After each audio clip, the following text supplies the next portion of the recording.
हमारे हिंदू धर्म में कन्यादान को सबसे बड़े दानों में एक बताया गया है।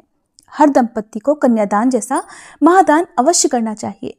जिन दंपतियों की कन्या ना हो, ऐसे दंपति भी तुलसी विवाह के दिन तुलसी जी का विवाह कराकर कन्यादान का पुण्य प्राप्त कर सकते हैं। और हमारे हिंदू धर्म में तुलसी विवाह का विशेष महत्व है। कार्तिक मास के शुक्ल पक्ष की देवउठान एकादशी और द्वादशी तिथि दोनों ही दिन तुलसी विवाह करने की परंपरा है। इस दिन तुलसी जी का विवाह भगवान विष्णु के शालिग्राम रूप के साथ किया जाता है। तो तुलसी विवाह करने के लिए आपको आवश्यकता होगी तुलसी जी के पौधे की।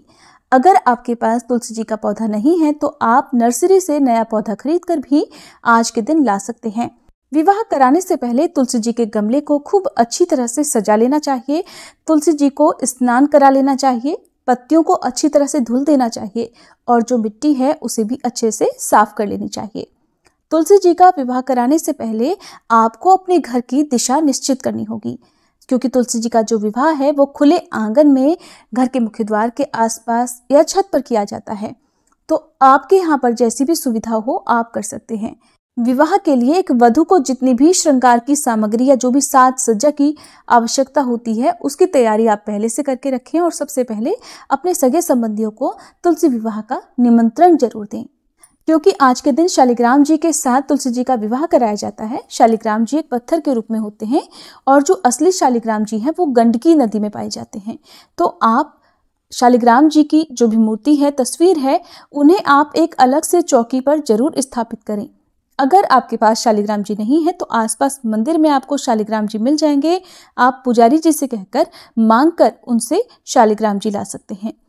अगर फिर भी आपको ना मिल पाए तो आज के दिन आप भगवान विष्णु या भगवान कृष्ण की मूर्ति या तस्वीर के साथ भी तुलसी जी का विवाह करा सकते हैं। बस ध्यान ये रहे कि भगवान कृष्ण या भगवान विष्णु की जो प्रतिमा या तस्वीर आपके पास हो वो अकेली तस्वीर हो, साथ में राधा जी या लक्ष्मी जी नहीं होनी चाहिए। पूजा करने के लिए आपको 2 चौकी चाहिए और जिस जगह आप पूजा करने वाले हैं उस जगह पर आप गंगा जल छिड़ककर, गाय के गोबर से लीपकर, गेरू से लीपकर, उसके बाद सुंदर सी रंगोली सजा लें। 2 चौकियां रखें और एक चौकी पर आपको शालिग्राम जी या भगवान विष्णु की प्रतिमा या तस्वीर की स्थापना करनी है। दूसरी चौकी पर आपको तुलसी जी का पौधा रखना है, जो गमले सहित आपको रखना होता है। चौकी के चारों ओर 4 गन्ने खड़े करके मंडप बना लें। उस मंडप को आप अपनी सुविधा, अपनी सामर्थ्य अनुसार सुंदर चुनरियों से, साड़ी से या लाइट आदि से सजा सकते हैं। अब जो तुलसी जी का पौधा है वो आपको फेरे लेने से पहले, विवाह कराने से पहले किस तरफ रखना है ये बात भी आपको ध्यान में रखनी है, क्योंकि जब तक विवाह के फेरे नहीं होते हैं तब तक जो तुलसी जी हैं वो शालिग्राम जी के दाईं तरफ विराजमान रहती हैं। विवाह कराने के बाद, फेरे कराने के बाद तुलसी जी का स्थान परिवर्तन किया जाता है और उन्हें शालिग्राम जी या भगवान विष्णु के बाईं तरफ बिठा दिया जाता है। चौकी पर कलश की स्थापना जरूर करें। कलश की स्थापना करने के बाद एक दीप जलाकर रखें। तुलसी जी का श्रृंगार करें। मंगलसूत्र और सिंदूर को छोड़कर बाकी सभी जो भी श्रृंगार की सामग्री है वो तुलसी जी को अर्पित करें। लाल चुनरी चढ़ाएं और उन्हें आप काजल, बिंदी, मेहंदी आदि लगाएं। चूड़ियां चढ़ाएं। जो पौधे की टहनियां होती हैं आप उनमें चूड़ियां सजा सकते हैं, चूड़ियां चढ़ा सकते हैं। इसके अलावा लहंगा, साड़ी, चुनरी ओढ़ाकर भी आप तुलसी जी का श्रृंगार कर सकते हैं।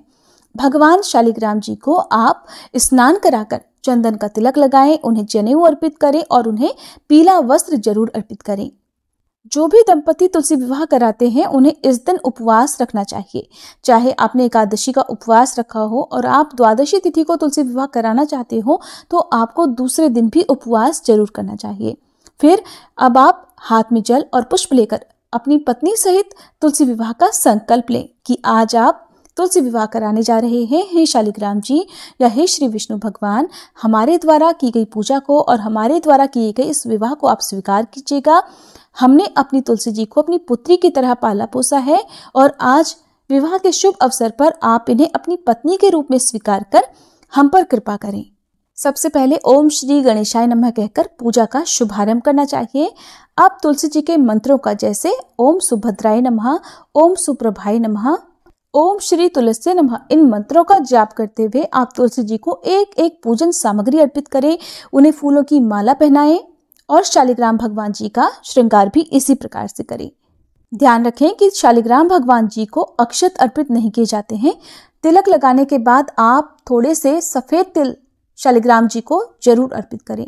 कच्चे दूध में आपको हल्दी का पेस्ट बना लेना है। हल्दी पाउडर मिलाकर जिस तरह से हल्दी की रस्म निभाई जाती है, उसी प्रकार से आप पहले तुलसी जी को, तुलसी जी की टहनियों पर और तुलसी जी की जड़ में थोड़ा सा ये लेप लगाएं और फिर शालिग्राम जी को भी लेप लगाएं। इसके बाद उन्हें जल से स्नान कराएं। तुलसी जी के पौधे में जल छिड़कें और शालिग्राम जी की जो भी तस्वीर प्रतिमा आपके पास है उनका भी आप इस प्रकार से स्नान कराकर वस्त्र पहनाएं।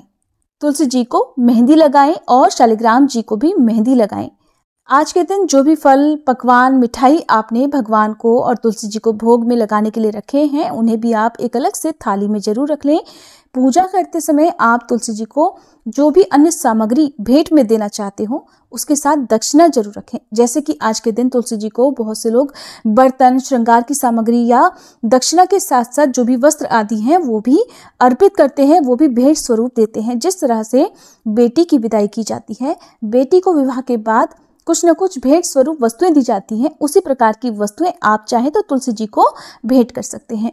बहुत से लोग विवाह करने के बाद जो तुलसी जी का पौधा है वो भी शालिग्राम जी के साथ ही मंदिर में भिजवा देते हैं, उन्हें विदाई दे देते हैं। अगर आप चाहें तो आप भी ऐसा कर सकते हैं। यदि आप ऐसा नहीं करना चाहते तो विवाह करने के बाद तुलसी जी के उन्हीं पौधे को आप अपने घर में रखकर डेली उसी प्रकार से पूजा कर सकते हैं जैसे आप पहले से करते आए हैं। अब आप एक हवन कुंड में अग्नि प्रज्वलित करें। हवन कुंड में अग्नि प्रज्वलित करने के बाद अब आपको फेरों की तैयारी करनी है। फेरों की तैयारी करने के लिए आपको चाहिए एक पीला पटका ना हो तो लाल चुनरी, और जिसे आप शालिग्राम जी और तुलसी जी को इस प्रकार से ओढ़ाएं कि बीच में आप उनके गांठ लगा सके।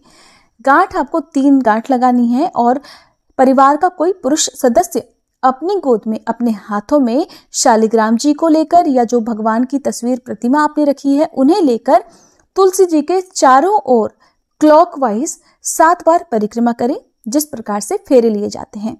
फेरे लेने के बाद अब तुलसी जी को शालिग्राम जी के बाईं तरफ विराजित कर दे। जो उनका गमला है, गमले सहित आप या चौकी सहित आप उन्हें तुलसी जी को शालिग्राम जी या भगवान विष्णु के बाईं तरफ विराजित कर दें। इसके बाद शालिग्राम जी से स्पर्श कराकर तुलसी जी को सिंदूर चढ़ाएं, उन्हें मंगलसूत्र अर्पित करें। उससे पहले हर वस्तु श्रृंगार की जो भी है वो शालिग्राम जी से जरूर स्पर्श कराएं। फिर तुलसी जी को मंगलसूत्र चढ़ाएं, उन्हें बिछी चढ़ाएं, पायल आदि चढ़ाएं। तुलसी जी को चढ़ाए गए सिंदूर में से थोड़ा सिंदूर जो सुहागिन महिलाएं हैं वो अपनी मांग में जरूर लगाएं। ऐसा करने से दाम्पत्य जीवन मधुर बना रहता है, पति पत्नी में लड़ाई झगड़े आदि नहीं होते हैं। इस प्रकार फेरे कराने के बाद और श्रृंगार की आवश्यक सामग्री चढ़ाने के बाद तुलसी जी और शालिग्राम जी का विवाह हो जाता है। अब इसके बाद हाथ जोड़कर आप शालिग्राम जी से प्रार्थना करें और इस प्रकार से कहें कि हे शालिग्राम भगवान जी, अब विवाह के समय फेरे संपन्न हो चुके हैं, आप हमारी तुलसी जी को अपनी पत्नी के रूप में स्वीकार कीजिए। फेरे कराने के बाद अब आप सभी का मुंह मीठा कराएं। उससे पहले तुलसी जी और शालिग्राम जी को जो भी भोग आपने बनाया है उसका भोग लगाएं। शालिग्राम जी को मुख शुद्धि के लिए पान जरूर भेंट करें। आज भी आपको ध्यान रखना है कि शालिग्राम जी को जब आप भोग लगाएं तो उसमें तुलसी जी का पत्ता रखकर जरूर भोग लगाएं, वरना शालिग्राम जी अपना भोग स्वीकार नहीं करते हैं। क्योंकि एकादशी और द्वादशी तिथि के दिन तुलसी दल नहीं तोड़े जाते हैं, तुलसी पत्र नहीं तोड़े जाते हैं, तो आप दशमी तिथि के दिन ही सूर्यास्त से पहले पहले तुलसी पत्र तोड़कर रख लें और उन्हें बाद में जल से धोकर भगवान को भोग लगाएं। बाद में बचे हुए भोग को प्रसाद रूप में इस परिवार के सभी सदस्यों में बांटना चाहिए। जिन दंपति ने कन्यादान किया है उन्हें विवाह कराने के बाद अपना उपवास खोल लेना चाहिए। उपवास खोलते समय आप तुलसी जी का एक पत्ता पानी के साथ निकलें। उसके बाद जो प्रसाद आपने बांटा है उसी प्रसाद को ग्रहण करके उसके बाद आप शुद्ध सात्विक भोजन ग्रहण कर सकते हैं। तुलसी जी का विवाह कराते समय परिवार के सभी सदस्यों को भजन कीर्तन या फिर तुलसी माता के भजन आदि गाते रहना चाहिए। और विवाह कराने के बाद सबसे अंत में जय जयकार करने के बाद सच्चे मन से क्षमा याचना करनी चाहिए, ताकि तुलसी जी का विवाह कराने में कोई भी कमी रह गई हो, कोई भी गलती हो गई हो तो उसका कोई दोष न लगे। इस तरह से तुलसी जी का विवाह संपन्न कराया जाता है। जो भी पूजन सामग्री है जैसे पुष्प, अक्षत आदि, तो उसका विसर्जन आपको अगले दिन सुबह पूजा करने के बाद कर देना है। जो भी फल मिठाई आदि हैं उन्हें प्रसाद रूप में सभी लोगों में बांटकर खुद भी ग्रहण करना चाहिए।